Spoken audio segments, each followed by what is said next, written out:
नमस्कार। आज हम डिस्कस करेंगे गिरिराज पत्रिका, जो कि हिमाचल प्रदेश की साप्ताहिक पत्रिका है। तो दिसंबर महीने का गिरिराज पत्रिका का ये थर्ड पार्ट है, जिसको आज हम डिस्कस करेंगे और हर एक क्वेश्चन को डिटेल से देखेंगे जो यहाँ से बनता है। क्वेश्चन चाहे देखो गिरिराज पत्रिका से बने, हमारे एग्जाम पॉइंट ऑफ व्यू से ज़रूरी है, तो उसको डिस्कस किया जाएगा। डेली न्यूज़पेपर से कोई क्वेश्चन हिमाचल का बनता है तो वो भी यहाँ पर कवर किया जाता है, क्योंकि हमारा फाइनल जो हमारा मोटिव है वो ये है कि एग्जाम में कैसे कैसे हेल्प हो सकती है, एग्जाम के लिए क्या क्या डाटा जो है हमारे लिए इंपॉर्टेंट है, वही यहाँ पर डिस्कस किया जाता है। इससे पहले गिरिराज पत्रिका का जो ईयरली रिवीजन है, जो ईयरली बेसिस पर रिवीजन हो रहा है, वो भी जो है वो स्टार्ट हो चुका है। उसके 2 पार्ट आ चुके हैं, अभी 1-2 पार्ट इसके और आएंगे और उसका ईयरली रिवीजन भी जो है वो 4 वीडियोस में फिर खत्म हो जाएगा। चलिए जी, क्वेश्चन नंबर 1 से जो है डिस्कशन स्टार्ट करते हैं। दिसंबर महीने का गिरिराज पत्रिका का ये तीसरा पार्ट है। बोलते हैं यहाँ पर, Pekhubela solar energy project will be established in which of the following district of Himachal Pradesh. तो बोलते हैं कि पेखूबेला सौर ऊर्जा परियोजना हिमाचल प्रदेश के किस जिले में जो है ये बनाई जाएगी। तो हिमाचल प्रदेश की ये सबसे बड़ी सौर ऊर्जा परियोजना होगी पेखूबेला सौर ऊर्जा परियोजना। और ये सौर ऊर्जा परियोजना जो है वो कहाँ पर बनाई जाएगी? ये सौर ऊर्जा परियोजना जो है वो ऊना जिले में जो है वो बनाई जाएगी। कहाँ पर? ऊना जिले में। ऑप्शन सी जो है वो सही आंसर है। यहाँ से क्या क्या इंपॉर्टेंट क्वेश्चन जो है वो बन सकते हैं। यहाँ से देखो, एक तो डायरेक्टली क्वेश्चन बनेगा ये जो पेखूबेला परियोजना है ऊना जिले के पेखूबेला में जो है वो स्थित है, तो इसे पेखूबेला सौर ऊर्जा परियोजना का नाम दे दिया गया। हिमाचल ने टारगेट रखा है कि 2026 तक जो है वो हरित ऊर्जा स्टेट जो है वो बनाया जाएगा। तो इसी को पूरा करने के लिए जो है वो ये अलग अलग कदम जो है वो उठाए जा रहे हैं। अभी मुख्यमंत्री के द्वारा कहा गया कि 2 दिसंबर 2023 को जो है वो 32 मेगावाट की सौर ऊर्जा परियोजना की आधारशिला रखी उन्होंने, और 2024 के पहले सप्ताह तक इसका कार्य पूरा हो जाएगा। ये बात भी जो है वो कही गई।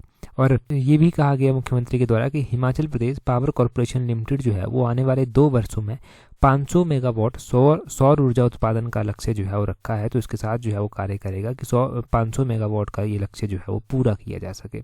और पेखूबेला परियोजना है ये ऊना जिले में, ये आपको पता चल गया। इससे पहले भी अलग अलग परियोजनाएं हम गिरिराज पत्रिका में पढ़ चुके हैं, तो वो भी इंपॉर्टेंट है। अगर कोई और भी नई परियोजना आती है तो उसको भी हम डिस्कस करेंगे। यहाँ पर जो सब्सिडी दी जाती है सोलर एनर्जी के ऊपर, वो भी आपको पता है। 100 किलोवाट से लेकर अगर आप 1 मेगावाट क्षमता तक का कोई भी सोलर पावर प्रोजेक्ट स्थापित करना चाहते हैं तो सरकार कहती है कि उसके ऊपर हम 40% सब्सिडी जो है वो देंगे। युवाओं को रोजगार के साधन मिल सके, स्वरोजगार स्थापित हो सके, वही सब इंपॉर्टेंट पॉइंट है। आगे क्या बोलते हैं best eco tourism destination given to which of the following place in Himachal Pradesh. अभी हाल फिलहाल में ना एक आउटलुक इंडेक्स निकाला गया। ये जो आउटलुक ट्रैवलर जो अवार्ड था ना, ये हिमाचल के 2 स्थानों को दिया गया। अब यहाँ पर स्पेसिफिक रूप से पूछा गया है बेस्ट इको टूरिज्म डेस्टिनेशन। तो बेस्ट इको टूरिज्म डेस्टिनेशन का ये जो प्राइज़ मिला है ना, अवार्ड मिला है, ये स्पीति को मिला है। लाहौल का जो स्पीति है ना, उसको मिला है। यहीं पर आपने एक और बात ध्यान रखनी है कि ये जो आउटलुक ट्रैवल अवार्ड 2023 था ना, इसमें 2 प्रतिष्ठित पुरस्कार हिमाचल को मिले। इसमें एक पुरस्कार तो कांगड़ा जिले के बीड़ बिलिंग को मिला। ये क्यों मिला इसको? कांगड़ा जिले के बीड़ बिलिंग को मिला क्योंकि इसने जो है वो सर्वश्रेष्ठ साहसिक जो पर्यटन गंतव्य हैं, पर्यटन खेले हैं, उनका आयोजन जो है ये करवाता है। तो उस श्रेणी में इसको स्वर्ण अवार्ड जो है वो दिया गया। और लाहौल स्पीति का जो स्पीति है ना, उसको भी अवार्ड दिया गया इको टूरिज्म डेस्टिनेशन के रूप में। और आपने ध्यान रखना है कि change maker of the year 2023 के रूप में किसको चुना गया है? वो सुखविंदर सिंह सुक्खू जो मुख्यमंत्री हैं उनको चुना गया है। देखिए, इतना इंपॉर्टेंट तो ये है नहीं पहले तो, परंतु अगर फिर भी यहाँ से क्वेश्चन पूछे जा सकते हैं। Change maker of the year किसको चुना गया है? तो अलग अलग मंत्रियों का नाम दे देंगे, तो मंत्री होंगे हिमाचल के ही स्पेसिफिक रूप से। तो ये जो है वो हिमाचल के मुख्यमंत्री हैं सुखविंदर सिंह सुक्खू, क्योंकि इन्होंने जब आपदा यहाँ पर आई थी तो उस टाइम इन्होंने बड़ा अच्छा काम किया, उसके लिए जो है वो उनको ये दिया गया। एक और बात यहाँ से आप ये नोट ये करेंगे कि ये अवार्ड आज से पहले जो है, जैसे नीरज चोपड़ा जेवलिन थ्रो जो करते हैं उनको मिल चुका है। नीरज चोपड़ा के अलावा जो है ये अवार्ड जो है वो विराट कोहली को मिल चुका है, राहुल गांधी को ये अवार्ड मिल चुका है। तब ये थोड़ा सा इंपॉर्टेंट है क्योंकि बड़ी पर्सनैलिटीज़ को जो है वो मिल चुका है। नीरज चोपड़ा का मैंने नाम लिया ना जेवलिन थ्रो के बारे में, तो कल हमने ऑडियो रेडियो सीरीज डिस्कस की थी, वहाँ पर हमने जेवलिन डे पढ़ा था कि जेवलिन डे कब मनाया जाता है। कल की ऑडियो रेडियो सीरीज में हमने अगस्त महीने के इंपॉर्टेंट डे रिवाइज किए थे, तो हमने वहाँ पर पढ़ा था अगस्त 7। ये ध्यान रखना है, अगस्त 7 को जो है वो मनाया जाता है जेवलिन थ्रो डे। ये आप ध्यान रखें, जेवलिन डे जो है वो मनाया जाता है अगस्त 7 को प्रत्येक वर्ष। ये भी इम्पोर्टेंट है। तो अगर यहाँ से क्वेश्चन पूछे गए ना तो आपका अब सही होना चाहिए, क्वेश्चन गलत नहीं होना चाहिए। अगला क्वेश्चन देखते हैं जी हमारे पास क्या पूछा गया है। नेक्स्ट क्वेश्चन की ओर चलते हैं। नेक्स्ट क्वेश्चन देखिए हमारे पास क्या है। नेक्स्ट क्वेश्चन यहाँ पर वही सब डिटेल लिखी गई है, पहले तो यहाँ पर वो डिटेल देख लीजिए कि ये जो आउटलुक ट्रैवलर अवार्ड 2023 है, इसमें chief minister Sukhvinder Singh Sukhu chief guest के रूप में गए थे और अवार्ड प्रेजेंट किए गए यहाँ पर। तो यहाँ पर बेस्ट एडवेंचर जो टूरिस्ट डेस्टिनेशन है उसको गोल्ड कैटेगरी में बीट बिलिंग को दिया गया है और इको टूरिज्म डेस्टिनेशन के रूप में गोल्ड कैटेगरी में ही जो है वो स्पीति को दिया गया है। जो HPTDC यानी कि Himachal Pradesh tourism development corporation के जो चेयरमैन हैं RS बाली, उन्होंने जो है ये अवार्ड रिसीव किए, है ना। ये हो गया। आगे देखें क्वेश्चन में क्या बोलते हैं। Total number of ministers in Himachal Pradesh cabinet. Present time में बात की गई है कि हिमाचल प्रदेश मंत्रिमंडल में कितने मंत्री जो हैं वो हैं। देखो हिमाचल प्रदेश में अगर हम बात करें ना कि कितने मंत्री प्रेजेंट टाइम में हैं, हम स्ट्रेंथ नहीं पूछ रहे हैं, हम बात कर रहे हैं कि प्रेजेंट टाइम में यहाँ पर कितने मंत्री हैं। तो प्रेजेंट टाइम में इंक्लूडिंग मुख्यमंत्री को भी इंक्लूड किया जाए तो टोटल 11 मंत्री जो हैं वो यहाँ पर आते हैं। ऑप्शन सी जो है वो सही आंसर है। एक तो मुख्यमंत्री खुद आते हैं, एक चीफ मिनिस्टर के अलावा डेप्यूटी चीफ मिनिस्टर आते हैं मुकेश अग्निहोत्री। हर एक मंत्री का नाम ध्यान से सुनना, चर्चा में ये इसलिए आया है क्योंकि 2 नए मंत्रियों को शपथ दिलाई गई है। और आपने ध्यान रखना है धनीराम शांडिल जो है वो health and family welfare minister आते हैं, चंद्र कुमार एग्रीकल्चर मिनिस्टर आते हैं, हर्षवर्धन इंडस्ट्रीज मिनिस्टर आते हैं, जगत सिंह रेवेन्यू मिनिस्टर आते हैं, रोहित ठाकुर जो है वो एजुकेशन मिनिस्टर आते हैं, अनिरुद्ध सिंह जो है रूरल डेवलपमेंट और पंचायती राज मंत्री आते हैं और Vikramaditya Singh public work minister आते हैं, राजेश धरवाणी ये भी मिनिस्टर हैं और यादविंद्र गोम्बा ये भी मिनिस्टर हैं। राजेश धरवाणी जो है वो घुमारमी जो विधानसभा क्षेत्र है ना वहाँ से संबंध रखते हैं, घुमारवी विधानसभा क्षेत्र से संबंध रखते हैं। अभी तक पोर्टफोलियो इनको डिस्ट्रीब्यूट नहीं हुए हैं, पोर्टफोलियो यानी कि मंत्रालय जब इनको दिए जाएंगे, अभी सिर्फ मंत्री की शपथ दिलवाई गई है, पोर्टफोलियो नहीं दिए गए हैं इनको। जब पोर्टफोलियो मिलेंगे तब उसको भी हम डिस्कस करेंगे। यादविंद्र गोम्पा की बात करें तो कांगड़ा जिले के जयसिंहपुर जो विधानसभा क्षेत्र है वहाँ से ये संबंध रखते हैं। साथ में आपने क्या ध्यान रखना है कि जो राजेश धरवाणी है ना घुमारवी से संबंध रखते हैं, तो बिलासपुर में जो है वो बिलासपुर में कितने विधानसभा क्षेत्र आते हैं? 4 विधानसभा क्षेत्र आते हैं। एक बिलासपुर सदर आता है, एक घुमारवी करके आता है, एक नैना देवी करके आता है और एक झंडुता करके आता है। तो ये बिलासपुर में आते हैं। अगर हम बात करें कांगड़ा जिले से जो जयसिंहपुर से जो है वो यादविंद्र गोम्पा चुने गए हैं, वहाँ से 15 जो है वो विधानसभा के क्षेत्र जो हैं वो आते हैं। तो हर 15 का नाम तो कहाँ पर याद रखेंगे आप, परंतु अगर बेसिक नॉलेज होगी तो वो भी याद होंगे, कोई बहुत बड़ी बात उनको याद रखना नहीं है। परंतु यहाँ से जो बेसिक डिटेल थी वो है, अभी भी एक मंत्री की पोस्ट जो है वो खाली है, एक मंत्री की पोस्ट अभी भी खाली है। तो हो सकता है कि प्रेजेंट टाइम में क्वेश्चन को ना पूछा जाए, ये तो प्रेजेंट टाइम के हिसाब से है, ये तो अभी दिसंबर 2023 का डाटा के अकॉर्डिंग है, परंतु पूछ लिया गया कि हिमाचल प्रदेश में जो टोटल कैबिनेट की स्ट्रेंथ है वो कितनी है, टोटल पूछ लिया गया कि कितनी है, तो वो 12 है। 12 मंत्री मैक्सिमम यहाँ पर बन सकते हैं, 12 से ज़्यादा नहीं बन सकते मंत्री, ये ध्यान रखनी है बात। अगला क्वेश्चन देखें क्या बोलते हैं अगले क्वेश्चन में, नेक्स्ट क्वेश्चन में क्या बोलते हैं। नेक्स्ट क्वेश्चन में देखिए यहाँ पर पूछा गया है, यहाँ पर बोलते हैं assistance amount under widow remarriage scheme has been increased for 65,000 to how much. तो बोलते हैं विधवा पुनर्विवाह योजना के तहत जो है वो जो सहायता राशि दी जाती है वो 65,000 से बढ़ाकर कितनी कर दी गई है। तो देखो विधवा पुनर्विवाह योजना के तहत जो सहायता राशि है ना वो 65,000 से बढ़ाकर ना कितनी कर दी गई है, वो कर दी गई है 2 लाख बढ़ाकर। ऑप्शन डी सही आंसर है। गिरिराज पत्रिका में एक एडवर्टीजमेंट जैसी आई थी जहाँ पर इन योजनाओं के बारे में दिया गया था, तो वो डिस्कस करते हैं। जो योजनाएं महिला सशक्तिकरण के से रिलेट करती हैं उनको डिस्कस करते हैं, कौन कौन सी वो योजनाएं हैं जो महिला सशक्तिकरण से जो है वो डील करती हैं या फिर उससे जुड़ती हैं। देखिए एक तो है मुख्यमंत्री विधवा एवं एकल नारी आवास योजना, लास्ट एडिशन में भी गिरिराज की डिस्कस हुआ था। इसमें मकान बनाने के लिए जो है वो 1.50 लाख रुपए की सहायता जो है वो दी जाती है। दूसरी है मुख्यमंत्री जो विधवा पुनर्विवाह योजना है ना, ये है, ये 65,000 रुपया इसमें दिया जाता था पहले, परंतु अब इसको बढ़ाकर 2 लाख जो है वो कर दिया गया है। 2 लाख आपने ध्यान रखना है। एक है इंदिरा गांधी बालिका सुरक्षा योजना, इसके तहत एक बेटी के परिवार नियोजन अपनाने वाले परिवार को जो है वो प्रोत्साहित राशि दी जाती है, प्रोत्साहन उनको दिया जाता है। तो ये राशि 35,000 होती थी, अब इसको 35,000 से बढ़ाकर 2 लाख कर दिया गया है। और 2 बेटियों के बाद अगर 35,000 से बढ़ाकर अगर 2 बेटियों के बाद कोई परिवार नियोजन की स्कीम को अपनाता है तो 35,000 दिया जाता था उसको 1 लाख रुपये अब दिया जाएगा। ये आपने ध्यान रखना है। तो ये अमाउंट आपने ध्यान रखना है ना, यहाँ से एक्सपेक्टेड है क्वेश्चन की HPGK में बनेंगे क्वेश्चन। अगर हिमाचल की स्कीम्स के बारे में पूछा गया क्वेश्चन तो यही तो क्वेश्चन आएंगे। आगे बोलते हैं लैंड सीलिंग एक्ट जो है ना उसमें संशोधन भी किया गया है, तो और पैतृक संपत्ति में जो है वो बेटियों को बेटों के समान अधिकार देने की बात जो है वो कही है। तो यह लैंड सीलिंग एक्ट, ये भी आपने ध्यान रखना है। लास्ट टाइम भी हमने एक इस तरह का क्वेश्चन जो था वो डिस्कस किया था, बेटियों को लेकर जो था, मैरिज एज को लेकर जो था वो क्वेश्चन हमने डिस्कस किया था। गिरिराज पत्रिका में इस बार आया था, परंतु पिछली बार हमने न्यूज़पेपर से उठाकर उसको डिस्कस कर लिया था। अभी हम बात करते हैं ना कि क्या क्वेश्चन था वो हमने पढ़ा था पिछली बार, उसको हम करते हैं। विवाह के लिए जो है वो जो लड़कियां हैं ना उनकी आयु को बढ़ाने के लिए जो है वो एक कमेटी गठित की गई है। तो उस आयु बढ़ाने वाली कमेटी की अध्यक्षता कौन करेगा? ये जो कमेटी बनाई गई है ना, इस कमेटी में जो है वो जो सचिव है ना सामाजिक न्याय एवं आधिकारिक एम सुधा देवी, उनको कमेटी का अध्यक्ष जो है वो बनाया गया है। इस कमेटी में और भी सदस्य हैं, परंतु हम अध्यक्ष की बात कर रहे हैं। तो एम सुधा देवी ये कमेटी की अध्यक्ष जो है वो बनी है। और इसका काम क्या होगा? इसका काम होगा कि विवाह योग्य आयु को बढ़ाया जाए, उसमें जो है वो चीज़ों को देखा जाएगा कि लड़कियों की आयु को बढ़ाया जा सकता है या नहीं। तो वो उसी के लिए ये कमेटी जो है वो फिर गठित जो है वो की गई है। ठीक है जी, अगला क्वेश्चन देखते हैं हमारे पास क्या है। नेक्स्ट क्वेश्चन में बोलते हैं फेमस फोक सिंगर गंभरी देवी, यहाँ पर होगा गंभरी, तो मैंने लिखा ही नहीं है। गंभरी देवी, देखें गंभरी देवी है, belong to which district of Himachal Pradesh. तो बोलते हैं यहाँ पर क्या बोलते हैं कि प्रसिद्ध लोक गायिका जो है ना वो गंभरी देवी हिमाचल के किस जिले से संबंध रखती हैं। आज ना गंभरी देवी के बारे में मैं थोड़ा सा डिटेल से आपको बताऊंगा। सारी बातें एग्जाम पॉइंट ऑफ व्यू से ज़रूरी नहीं होंगी, जो एग्जाम पॉइंट ऑफ व्यू से ज़रूरी है वो मैं पहले बता दूंगा, परंतु जो इम्पोर्टेंट है ना उनके बारे में जानना वो इसलिए भी है क्योंकि एक तरह से महिलाओं का स्ट्रगल वहाँ से पता चलेगा। दूसरी तरफ आपको ये भी पता चलेगा कि किस तरह जो था वो उन्होंने राइज किया था। तो देखो गंभरी देवी बिलासपुर जिले से संबंध रखती थी, ऑप्शन बी जो है वो सही है, बिलासपुर जिले से संबंध रखती हैं। आपने ध्यान रखना है गंभरी देवी जी के बारे में कि ये ना बिलासपुर के बंदला से संबंध रखती थी। इनका जन्म बंदला में जो था वो हुआ है।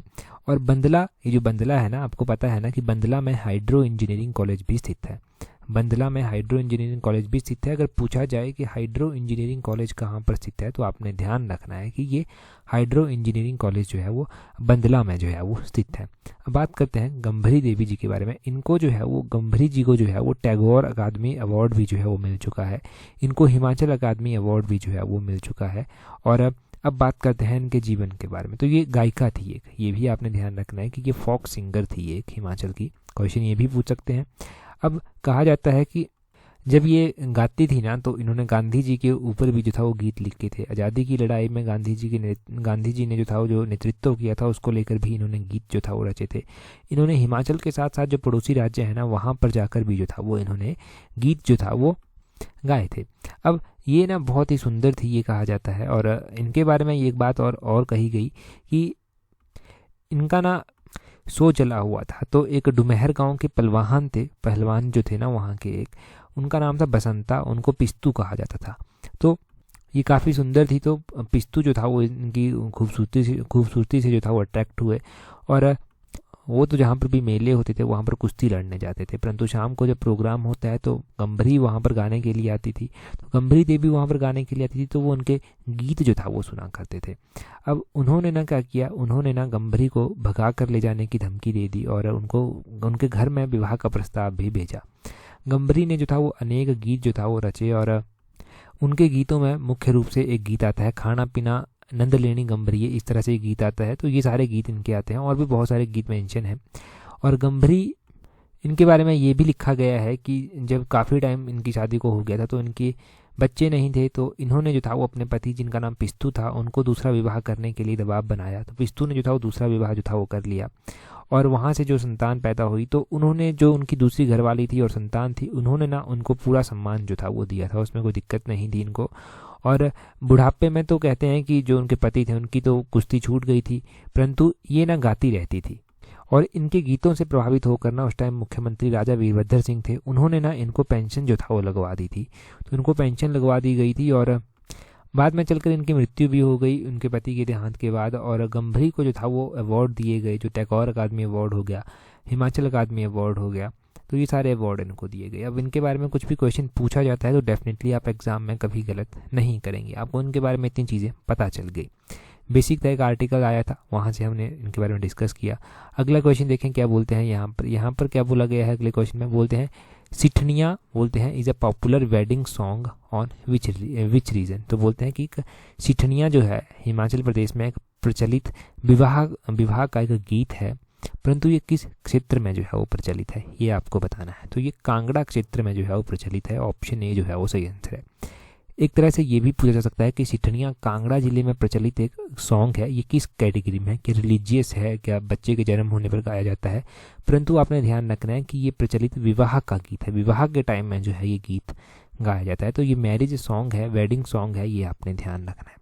और कांगड़ा का आपने ध्यान रखना है कि कांगड़ा के क्षेत्र में जो है ये गाया जाता है। कांगड़ा के क्षेत्र के और भी इम्पोर्टेंट फोक सॉन्ग हैं जो आपको याद रखने हैं, जैसे कि आपने ध्यान रखना है कि कांगड़ा के जो प्रसिद्ध फोक सॉन्ग्स हैं उनमें क्या क्या आते हैं, उनमें हरी सिंह राजिया एक सॉन्ग आता है, सूलिया टंगोई गई मेरी जान आता है, नूरपुरे दिए खतरेड़िए आता है, ये तो कांगड़ा के आते हैं। चंबा के भी बहुत सारे इंपॉर्टेंट सॉन्ग्स हैं, चंबा के जैसे कि राजा गद्दन चंबा का इंपॉर्टेंट सॉन्ग है, फुलमू रांझा चंबा का इंपॉर्टेंट सॉन्ग है, कुंजू चंचलो यहाँ का इंपॉर्टेंट सॉन्ग है, लच्छी यहाँ का एक इंपॉर्टेंट सॉन्ग है, मोहना सॉन्ग जो है वो बिलासपुर में गाया जाता है, इसमें मोहना ने जो सेक्रीफाइस अपने भाई के लिए किया था उसको जो है वो बताया गया है। गंभरी भी जो है वो सॉन्ग है, वो भी आपने ध्यान रखना है। तो ये सारे लोकगीत हैं और लोकगीतों के बारे में क्वेश्चन बन सकता है। आपने ध्यान रखना है कि एक हर करके जो है वो फोक सॉन्ग है वो कहाँ पर परफॉर्म किया जाता है, तो ये हर करके फोक सॉन्ग जो है वो सिरमौर में परफॉर्म किया जाता है, ये आप ध्यान रखें। सिरमौर का जो है ये इंपॉर्टेंट फोक सॉन्ग है। तो सिरमौर का भी हो गया, बिलासपुर का भी हो गया, कांगड़ा का भी हो गया, चंबा का भी हो गया, उन सभी को आप नोट करें। यहाँ से ना हम ये भी डिस्कस कर लेंगे कि जो हिमाचल प्रदेश में ना मुख्य रूप से लोक गीतों के अलावा लोक नाट्य आते हैं, लोक नृत्य नहीं, लोक नाट्य यानी कि फोक ड्रामाज आते हैं, उनके बारे में भी आपको पता होना चाहिए। जैसे कि बिलासपुर में धाजा परफॉर्म किया जाता है, बिलासपुर में स्वांग परफॉर्म किया जाता है, मंडी में जो है वो बांठड़ा परफॉर्म किया जाता है, कांगड़ा में भक्तू परफॉर्म किया जाता है, चंबा में झांकी परफॉर्म किया जाता है, करियाला शिमला के क्षेत्रों में जो है वो परफॉर्म किया जाता है। तो इन फोक सॉन्ग्स के बारे में, इन फोक ड्रामास के बारे में भी आपको पता होना चाहिए। लोक नाट्य जो है इनके बारे में भी थोड़ी थोड़ी जानकारी होनी चाहिए। पढ़ा आपने है, बस रिवाइज करना है ताकि पीजीटी के पेपर में भी हेल्प मिल सके। अब देखो पीजीटी पेपर 1, आपको पता है पीजीटी पेपर 1 जो है ना ये बहुत ज़्यादा इंपॉर्टेंट रहने वाला है, क्योंकि एक तो इसमें नेगेटिव मार्किंग होगी, दूसरा अगर पेपर 1 में ही पास नहीं हुए तो पेपर 2 कोई चेक नहीं करने वाला है, कोई फ़ायदा नहीं पेपर 2 का, तो पेपर 1 में पास होना ज़रूरी है। टेस्ट सीरीज़ हमने ऑलरेडी चला दी है।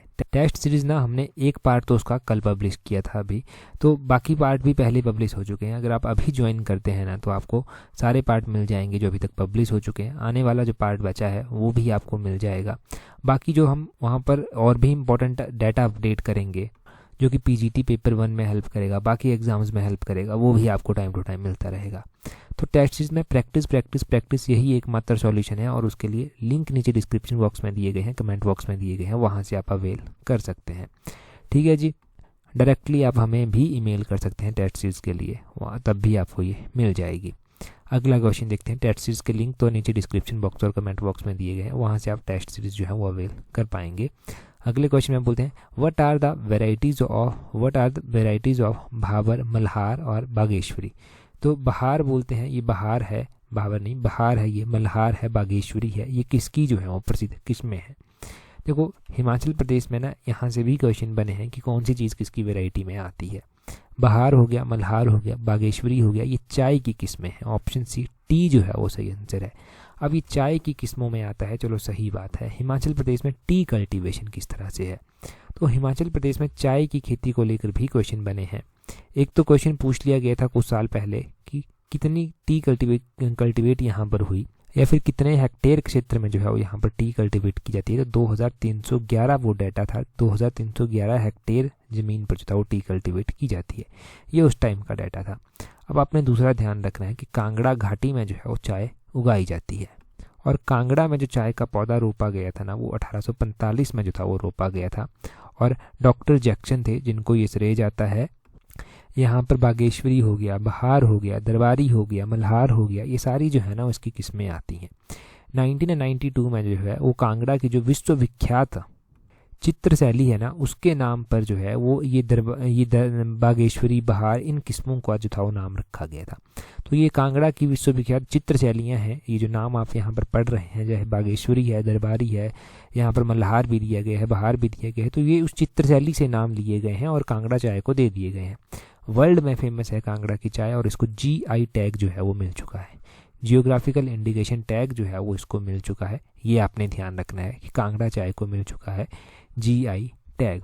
तो GI टैग कांगड़ा चाय को भी मिल चुका है और कांगड़ा टी को भी जो है वो मिल चुका है। ये आप कांगड़ा चाय को मिल चुका है, कांगड़ा पेंटिंग को भी मिल चुका है। कांगड़ा टी और कांगड़ा पेंटिंग ये दोनों ध्यान रखना है कि इनको GI टैग मिल चुके हैं। और कांगड़ा पेंटिंग किन थीम्स के ऊपर बेस्ड है वो थीम्स भी आपको पता होनी चाहिए। तो कांगड़ा पेंटिंग जो है ना वो मुख्य रूप से भगवान श्री कृष्ण की जो लव स्टोरीज है ना उनके ऊपर जो है वो बेस्ड है। तो ये कांगड़ा चाय, कांगड़ा पेंटिंग के बारे में थोड़ी थोड़ी बातें। कांगड़ा टी की ये लैंड आप ज़रूर ध्यान रखना क्योंकि ये पुराना डाटा है, थोड़ा सा पुराना है, 2 साल पुराना, परंतु नया डाटा अभी आया नहीं है। कोई इस बार अगर कोई नया डाटा था तो वो शेयर कर दिया जाएगा, परंतु अभी नया डाटा आया नहीं था। अगला क्वेश्चन देखते हैं। अब हमारे पास 1 लाइन क्वेश्चन भी जो है वो है, तो 1 लाइन क्वेश्चन भी इम्पोर्टेंट है। अब 1 लाइन क्वेश्चंस में देखें, बोलते हैं अक्टूबर 2023 में जो है वो इंटरनेशनल ओलंपिक कमेटी का एक सत्र हुआ। ये भारत के किस शहर में हुआ? ये क्वेश्चन हमने डिस्कस किया था कि कहाँ पर हुआ था। ये जो है वो भारत के मुंबई में जो था वो हुआ था, बॉम्बे में ये हुआ था, ये आपने ध्यान रखना है। अगला देखें, बोलते हैं ऑर्डर नीस नाइल बोलते हैं ऑर्डर नीस लाइन किन देशों के बीच में जो है वो एक सीमा है? ये है ऑर्डर नीस लाइन। जैसे कि रेड क्लिफ लाइन है इंडिया और पाकिस्तान के बीच में, मैकमोहन लाइन है इंडिया और चाइना के बीच में। ये ऑर्डर नीस लाइन जो है ना जर्मनी और पोलैंड के बीच में है। जर्मनी और पोलैंड के बीच की ये इंपॉर्टेंट बाउंड्री लाइन है। उसी तरह USA और कनाडा की HS के एग्ज़ाम में पूछी गई थी कि USA और कनाडा की जो बाउंड्री लाइन है वो कौन सी है? तो वो है 49 पैरेलल करके। ये आपने ध्यान रखना है, 49 पैरेलल करके जो है वो USA और कनाडा की बाउंड्री लाइन का नाम है। तो ये बाउंड्री लाइन 49 पैरेलल किस किस कंट्रीज़ के बीच में है या फिर USA और कनाडा की बाउंड्री लाइन कौन सी है वो आपने ध्यान रखना है। ध्वनि की प्रबलता, जो साउंड की फ्रीक्वेंसी है ना उसको मेज़र करने के लिए कौन सा इंस्ट्रूमेंट जो है वो यूज़ किया जाता है? तो साउंड की फ्रीक्वेंसी जो है ना उसको मेज़र करने के लिए आपने ध्यान रखना है कि डेसिबल जो है, डेसिबल से जो है ये मापी जाती है। तो लाउडनेस ऑफ साउंड जो होती है ना वो डेसिबल यूनिट से मापी जाती है, इंस्ट्रूमेंट नहीं, यूनिट आप कहेंगे। इंस्ट्रूमेंट यूनिट है, ये आपने ध्यान रखना है डेसिबल, और इसको DB करके जो है वो इसको लिखा जाता है, ये भी ध्यान रखें। आगे बोलते हैं कंप्यूटर स्टार्ट और रिस्टार्ट करने की प्रक्रिया को क्या कहते हैं? इसको बूटिंग जो है वो कहा जाता है। कंप्यूटर का बड़ा बेसिक क्वेश्चन है, इंपॉर्टेंट। आगे बोलते हैं कौन सा देश कार्बन नेगेटिव देश के रूप में भी जाना जाता है? तो ये भूटान जाना जाता है। भूटान के बारे में हमने पिछले कल ही जाना था PGT की सीरीज़ में। तो PGT जो पेपर 1 की हमने उत्तीर्ण सीरीज़ चलाई है ना उसमें हमने डिटेल्स जो था वो इसके बारे में जाना था। एलाइड सर्विसेज के एग्ज़ाम आपको पता आने वाला है, तो एलाइड सर्विसेज की टेस्ट सीरीज़ भी ऑलरेडी चला दी है हमने। वहाँ पर भी आपको डेफिनेटली हेल्प मिलेगी अगर आप टेस्ट सीरीज़ प्रैक्टिस करते हैं। टेस्ट सीरीज़ का लिंक नीचे डिस्क्रिप्शन बॉक्स, कमेंट बॉक्स में जो है वो दिया गया है, तो एलाइड सर्विसेज की टेस्ट सीरीज़ भी आप वहाँ से प्रैक्टिस कर सकते हैं। और कार्बन नेगेटिव देश के रूप में भूटान को जाना जाता है, ये ध्यान रखें। क्वेश्चन देखें आगे, क्वेश्चन में क्या बोला गया है? क्वेश्चन में बोला गया है डॉक्टर YS परमार, यहाँ पर है YS Parmar scheme at what percentage, यहाँ पर हिंदी में देखें आप, डॉक्टर यशवंत सिंह परमार विद्यार्थी ऋण योजना के तहत जो है वो तकनीकी शिक्षा प्राप्त करने के लिए कितनी प्रतिशत ब्याज पर जो है वो ऋण दिया जाता है? एक योजना चलाई गई है सरकार के द्वारा, डॉक्टर YS परमार विद्यार्थी ऋण योजना। इसके तहत सरकार जो है वो ऋण देती है, परंतु वो कितने इंटरेस्ट पर जो है वो देती है, ये आपने कमेंट करके बताना है। लास्ट एडिशन में हमने डिस्कस किया था। और कितने लाख रुपए तक जो है वो लोन मिलता है वो भी कमेंट करके बताना है। टेलीग्राम पर अगर आप अभी तक नहीं जुड़े हैं तो टेलीग्राम पर जुड़ने के लिए अपने टेलीग्राम से @allexam31 सर्च करना, आपको हमारा टेलीग्राम चैनल मिल जाएगा। टेलीग्राम पर आपको इंपॉर्टेंट PDFs मिल जाएंगी, इंपॉर्टेंट नोटिफिकेशंस मिल जाएगी जो डेफिनेटली आपके एग्जाम में हेल्प करेगी। तो आज की इस वीडियो में इतना ही है। That's all for today. Thank you very much for watching and listening very patiently.